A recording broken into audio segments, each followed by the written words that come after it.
Hey everyone, this is a quick video tutorial for you to see how to get video off of your iPad onto your Mac Apple computer. So the first thing that you need to do is you need to record video. So we record video by using the camera app. And then the camera app has basically a switch between camera, video, and then we would take video. And then you'll notice when you go to take video, it's a record button. So I'm just going to record my nice and lovely office, right? Record, yay! Record all sorts of different things. And then I'm going to press the record button to stop recording. And then this saves the video file basically into my pictures file. Now, there are lots of different ways that you can get video off of an iPad. Depending on the size, you might be able to email it to yourself or do lots of different things. I'm going to show you the tried and true method that I know that works every time, and that is actually connecting your iPad to your computer with a cable. So you're going to use the cable that you actually got when you got the iPad that you probably mostly used to charge. Hopefully you've had an opportunity to actually connect the iPad to your computer. Connecting your iPad to your computer is good because it provides a backup, it syncs information, and kind of sets things up. So I'm going to go ahead, take my camera, plug it in. And what's going to happen is, like with all Apple products, iTunes is going to want to open. And I'll probably get some bounciness at the bottom while iTunes tries to open. What I want to actually do is not use iTunes. What I want to actually do is use iMovie. Yep, there went iTunes. You get to see some of my lovely photos.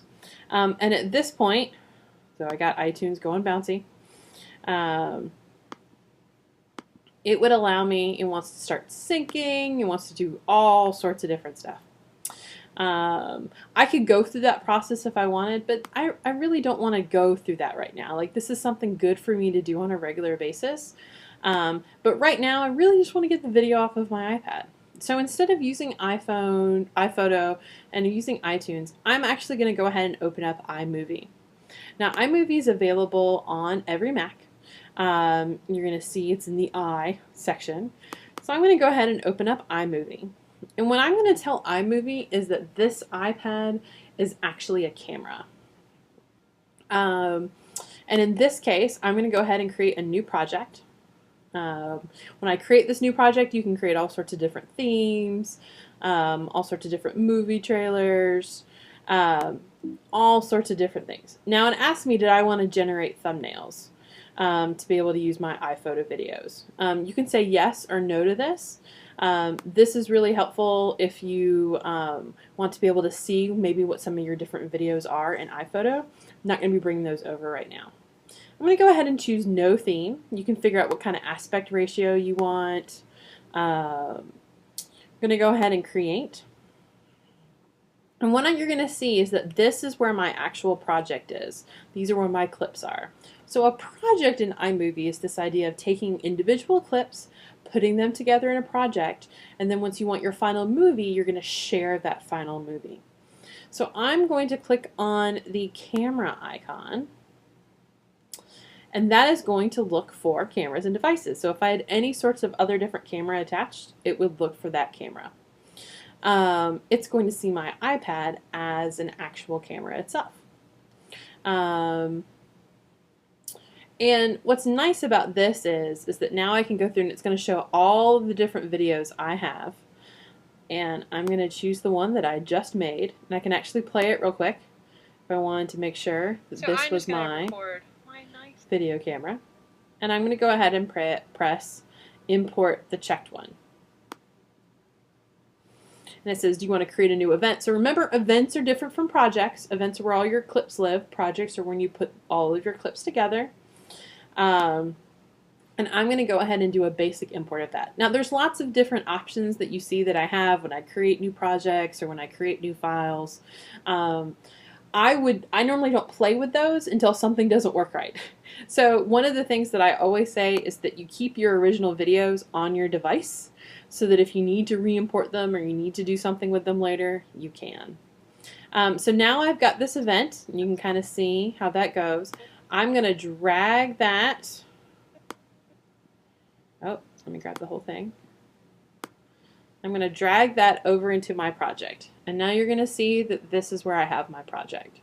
Now for some of the different video files that you might do, you might want to add a couple different things to those. So what's nice is that in iMovie you can add lots of different things. I could add, when I click on music, I could add in sound effects.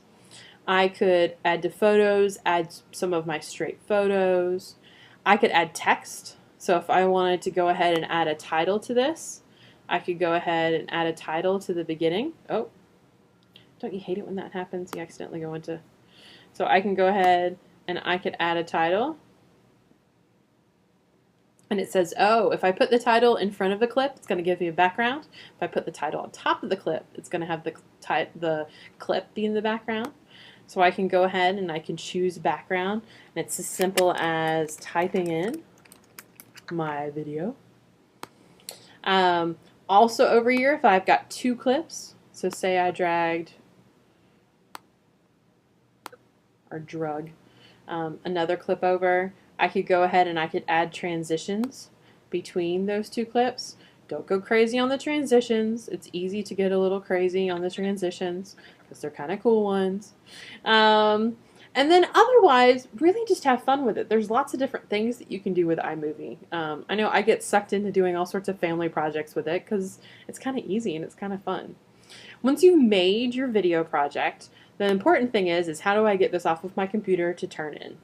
And that you're going to do under Share. So under Share, you're going to use, you've got a couple different options if you wanted to share to something directly, if you wanted to be a CNN iReport. What I really like to do, if you look under Export Movie, it kind of tells you how large it's going to be. So this is how large the screen size is and what plays on all these sorts of different screens. The biggest thing you want to take into account is the file size, like how big is this file going to be. And then you can go ahead and call it your movie, however you want to call it. If you're turning it into a professor, I'd recommend putting your name on it since they're probably going to get 20 movie files all of the same. And then you hit export. Now, exporting is probably going to take about the same amount of time that your video is in length. So a lot of times when I'm exporting a video, I go away for a while. I plan on having this happen at lunch because if I've got a 30-minute video, it's going to take 30 minutes for this to make this movie. Then after it's made that movie, that's going to be the file that I can share. And so maybe it's probably too large for an email, but it'll definitely be okay to load into a Moodle. If you wanted to, you could put it on YouTube and you could make it private. So you've got a couple different options that you can do. I'm going to go back to my Finder and I'm going to go back, I put it in my movies folder, and you'll see there's the movie file that I made today. And I can go ahead and I can play, and it puts that information in there for me. So it's kind of cool. And that's kind of the basics of how do I get video off of my iPad and edit quickly in iMovie.